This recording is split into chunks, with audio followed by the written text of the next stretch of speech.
Hello students, आप सभी को आज कुछ सामान्य ज्ञान के प्रश्न आपको हम हल करवाएंगे।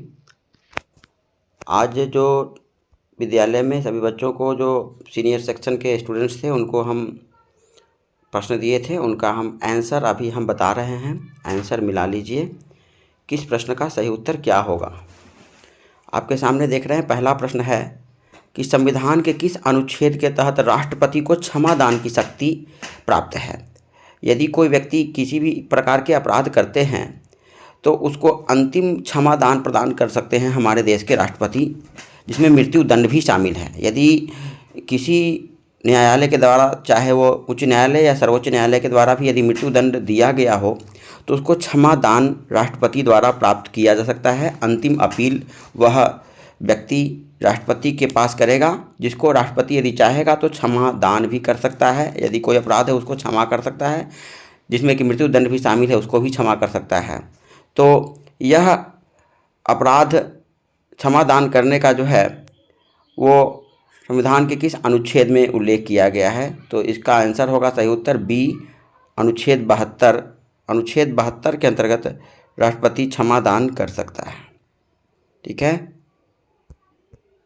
तो सही उत्तर बी, पहला का सही उत्तर हो जाएगा बी।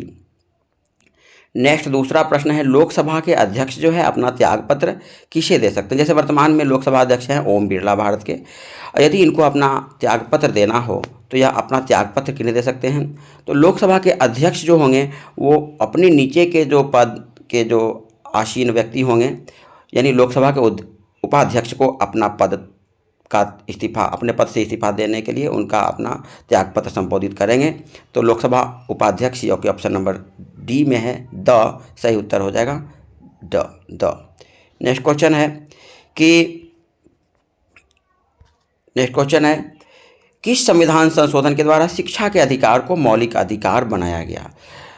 आप जानते हैं कि हमारे संविधान में मूलतः 6 मौलिक अधिकार दिए गए हैं। संपत्ति के अधिकार को हटा दिया गया था, लेकिन फिर से एक और मौलिक अधिकार दे दिए गए, शिक्षा के अधिकार, जो कि संविधान के 86वें संशोधन 86 जो संशोधन है उसमें शिक्षा के अधिकार को मौलिक अधिकार बनाया गया है।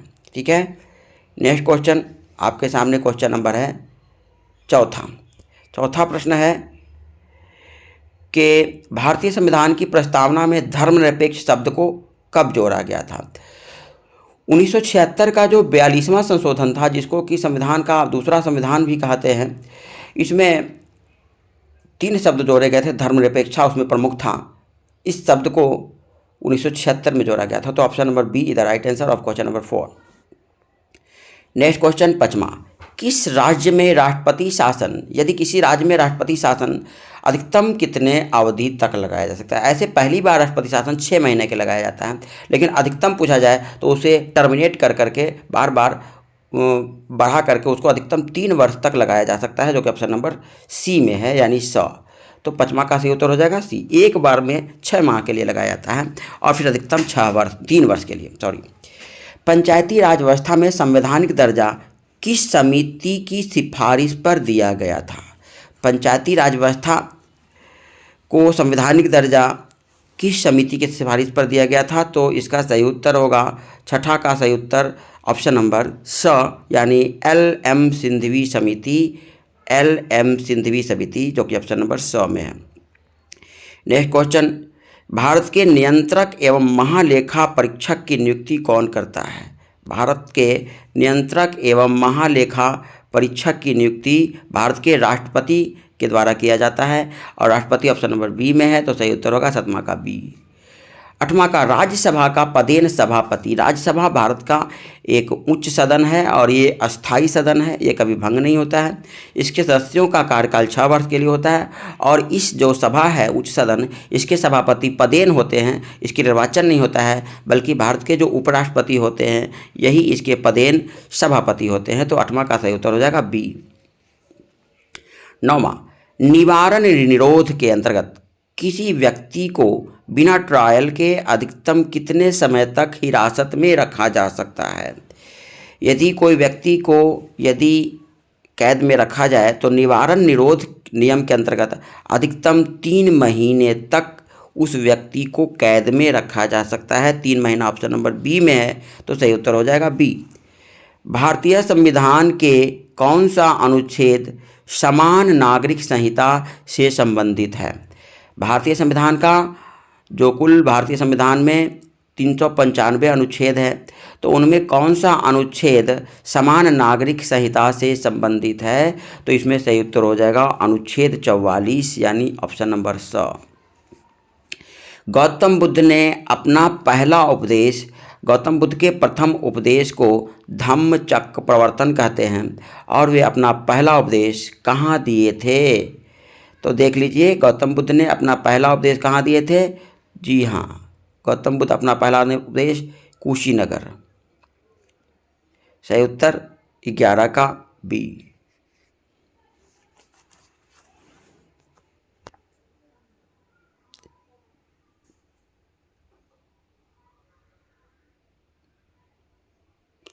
विजयनगर साम्राज्य की स्थापना किन 2 भाइयों ने किया था? विजयनगर साम्राज्य की स्थापना, बहुत अच्छा प्रश्न है, हरिहर एवं बुक्का ने विजयनगर साम्राज्य की स्थापना किया था, तो सही उत्तर हो जाएगा सी। अष्टप्रधान नामक मंत्रिपरिषद किस शासन के प्रशासन में थी?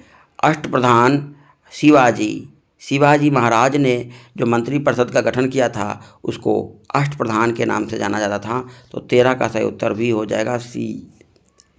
नेक्स्ट 14वां प्रश्न 1857 के क्रांति से है, जो कि भारतीय स्वतंत्रता संग्राम का प्रथम संग्राम था। 1857 के विद्रोह के दौरान भारत का गवर्नर जनरल कौन था? 1857 के क्रांति के दौरान भारत का गवर्नर जनरल जो थे लॉर्ड कैनिंग थे। Lord Canning option number B में है, तो 14 का सही उत्तर हो जाएगा बी। असहयोग आंदोलन को किस घटना के बाद स्थगित कर दिया गया था? बहुत इंपॉर्टेंट थे, चौरी चौरा कांड जो हुआ था 1922 ईस्वी में। इस घटना से महात्मा गांधी काफ़ी अभिभूत हुए और वे चौरी चौरा कांड के बाद असहयोग आंदोलन को स्थगित करने का ऐलान किया था, तो 15 का सही उत्तर बी। स्वराज पार्टी की स्थापना 1923 ईस्वी में किसने किया था? चित्तरंजन दास और मोतीलाल नेहरू, है ना। चित्तरंजन दास इसके अध्यक्ष थे और मोतीलाल नेहरू इसके सचिव थे। तो 1923 ईस्वी में स्वराज पार्टी की स्थापना किसने किया था? CR दास, चित्तरंजन दास और मोतीलाल नेहरू। चित्तरंजन दास इसके अध्यक्ष और मोतीलाल नेहरू इसके सचिव थे। सिंधु घाटी सभ्यता का प्रसिद्ध बंदरगाह कौन सा है? लोथल, जो कि भोगवा नदी के किनारे है और यह एक प्रसिद्ध बंदरगाह है, तो 17 का सही उत्तर हो जाएगा सी। नेक्स्ट क्वेश्चन 18, किस मुगल सम्राट को जिंदा पीर के नाम से जाना जाता है? बहुत ही मुगल सम्राट में सबसे क्रूर माना जाता है औरंगजेब को, और इसे ही जिंदा पीर कहा जाता था, तो सही उत्तर द। सबसे सरल था अकबर, जो कि सभी धर्म के लोगों को मिला करके चला, लेकिन औरंगजेब काफ़ी क्रूर था और इसीलिए इसको जिंदा पीर कहते थे। फाहयान किस गुप्त शासक के शासनकाल में आया था? फाहयान एक चीनी यात्री था, विदेशी यात्री था। वो किसके शासनकाल में आया था? चंद्रगुप्त द्वितीय, जिसको कि चंद्रगुप्त विक्रमादित्य भी कहते हैं, गुप्त वंश का बहुत ही प्रतापी राजा। इसी के दरबार में कालिदास नवरत्नों में से एक थे, है ना। जिस प्रकार अकबर के दरबार में 9 रत्न थे, इसी प्रकार चंद्रगुप्त द्वितीय के भी दरबार में 9 रत्न थे, और इन्हीं के शासनकाल में फाहयान, जो कि चीन यात्री था, भारत आया था, तो सही उत्तर हो जाएगा 19वां का सी। सत्यार्थ प्रकाश पुस्तक के लेखक कौन था? बहुत ही इंपॉर्टेंट प्रश्न। सत्यार्थ प्रकाश पुस्तक की रचना किसने किया था? सही उत्तर हो जाएगा दयानंद सरस्वती। दयानंद सरस्वती के प्रसिद्ध पुस्तकों में से एक है सत्यार्थ प्रकाश, तो सही उत्तर हो जाएगा 20वां का ब। मानव शरीर की सबसे बड़ी ग्रंथि कौन है? मानव शरीर की सबसे बड़ी ग्रंथि लीवर यानी यकृत, और सबसे छोटी ग्रंथि पाराथायराइड।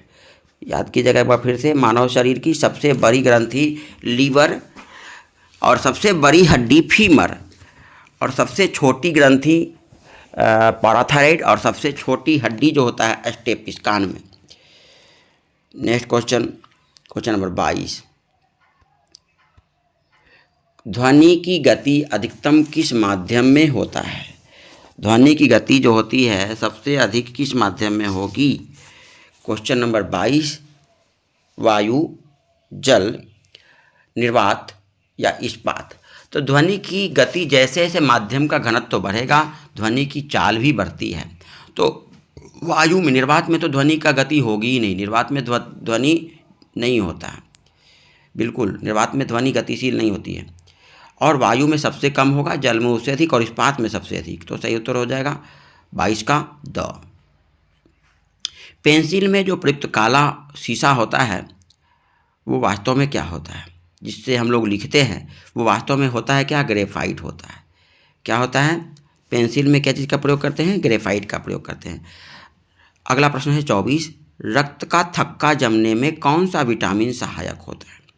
विटामिन ए जो कि रतौंधी रोग के लिए, vitamin C scurvy, vitamin E प्रजननहीनता और विटामिन के का प्रयोग रक्त के थक्का जमने में सहायता प्रदान करता है। अनुवांशिकी का जनक कौन, किसे कहते हैं। अनुवांशिकी का जनक ग्रेगर मेंडल को अनुवांशिकी का फादर यानी अनुवांशिकी का जनक कहते हैं। सही उत्तर हो जाएगा 25 का सही उत्तर ब। नेक्स्ट क्वेश्चन नंबर 26, किस गैस को हंसाने वाला गैस भी यानी लाफिंग गैस कहते हैं। तो नाइट्रस ऑक्साइड, बहुत ही फेमस यह प्रश्न है। नाइट्रस ऑक्साइड कहते हैं ना, नाइट्रस ऑक्साइड सुन लिया है जिससे काफ़ी हंस रहा है। तो नाइट्रस ऑक्साइड को हंसाने वाली गैस कहते हैं। इसका पूरा नाम होगा N2O। ठीक है। शुद्ध जल का पीएच मान कितना होता है। शुद्ध जल जो है उदासीन होता है और इसका पीएच मान 7 होता है। अब जिस पदार्थ का पीएच मान 7 से कम होगा वह अम्लीय होगा और जिस पदार्थ का पीएच मान 7 से अधिक होगा वह क्षारीय होगा। किसी विलयन का पीएच मान 7 से जितना ही कमते जाएगा उसका अम्लीयता बढ़ेगा और इसी प्रकार जिस विलयन का पीएच मान 7 से जितना ही अधिक बढ़ेगा उसकी क्षारीयता बढ़ेगा। और जो उदासीन विलयन होगा जिसमें कि शुद्ध जल है तो उसका पीएच मान 7 होगा। सूर्य की ऊर्जा का मुख्य स्रोत क्या है। सूर्य की मतलब सूर्य से जो रोशनी हमें प्राप्त होती है, ऊष्मा प्राप्त होती है, वह कैसे प्राप्त होती है। तो नाभिकीय संलयन विधि द्वारा। सूर्य में हाइड्रोजन का संलयन हीलियम के परमाणु में होता है और जिसके फलस्वरूप ऊर्जा अभिमुक्त होती है। तो सही उत्तर 28वां का सही उत्तर बी होगा। 28वां का बी। सूर्य में नाभिकीय संलयन होता है। अब किसका होता है, तो हाइड्रोजन के परमाणु का, और बनता है क्या, तो हीलियम। अगला प्रश्न है, इंसुलिन का स्राव शरीर के किस अंग से होता है। इंसुलिन का स्रवण शरीर में किस अंग से होता है। तो पैनक्रियाज की लंगरहैंस द्वीपिकाएं। अब पैनक्रियाज में भी कहाँ, अग्नाशय में भी कहाँ, लंगरहैंस द्वीपिका में इंसुलिन का स्रवण होता है जो कि मधुमेह रोग को नियंत्रित करता है। तो 29 का सही उत्तर हो जाएगा बी। प्रश्न है 30वां। प्रश्न है 30, किस तत्व को भविष्य का ईंधन कहा जाता है। भविष्य का ईंधन मीथेन गैस को भविष्य का ईंधन किसको कहते हैं, ये हाइड्रोजन को। भविष्य का ईंधन किसको कहते हैं, हाइड्रोजन। सही उत्तर 30 का सही उत्तर सी, H2 को भविष्य का ईंधन कहते हैं। विश्व की सबसे गहरी झील कौन सा है। यदि सबसे गहरी महासागर होगा तो प्रशांत महासागर, लेकिन सबसे गहरी झील है तो बैकाल झील। विश्व की सबसे गहरी झील कौन सा है, बैकाल झील, जो कि ऑप्शन नंबर सी में है। स्वेज नहर किन 2 सागरों को जोड़ता है। बहुत ही इंपॉर्टेंट प्रश्न, बार बार इसे पूछा जाता है प्रश्न ऐसा। भूमध्य सागर और लाल सागर को जोड़ने वाला नहर है स्वेज नहर। तो सही उत्तर 32 का ब। भारत में सर्वाधिक वर्षा वाला स्थान मौसिनराम कहाँ में है। मौसिनराम भारत के किस राज्य में स्थित है। तो मेघालय, जिसमें सबसे ज़्यादा वर्षा होती है, लगभग 1500 सेंटीमीटर के औसतम यहाँ वर्षा होती है। अधिकतम वर्षा भारत में सबसे पहले कहाँ था, असम में मौसिनराम अभी वर्तमान में सबसे अधिक वर्षा होती है। तो सही उत्तर 33 का, पहले था चेरापूंजी, अब हो गया मौसिनराम। नेक्स्ट क्वेश्चन 34, वायुमंडल की सबसे निचली परत को क्या कहते हैं। वायुमंडल के सबसे निचली परत को क्षोभ मंडल कहते हैं। जितने भी प्रकार के वायुमंडलीय परिवर्तन, भौतिक भौगोलिक परिवर्तन होते रहते हैं इसी क्षोभ मंडल में होता है। इसके बाद समताप मंडल, आयन मंडल, ओजोन मंडल और वायुमंडल। क्षेत्रफल की दृष्टि से विश्व का सबसे बड़ा देश कौन सा है। क्षेत्रफल की दृष्टि से विश्व का सबसे बड़ा देश, 34 का उत्तर बी होगा। 35 का, क्षेत्रफल का सबसे बड़ा देश है रूस, जो कि ऑप्शन नंबर सी में है। तो सही उत्तर 35 का सी, सबसे बड़ा देश रूस है और भारत का स्थान क्षेत्रफल की दृष्टि से विश्व में 7वां है। चीन का शोक किसे कहते हैं। ह्वांगहो नदी को। चीन का अशोक किसको कहते हैं? ह्वांगहो नदी, जो ऑप्शन नंबर बी में है। बिहार का अशोक कोसी नदी को।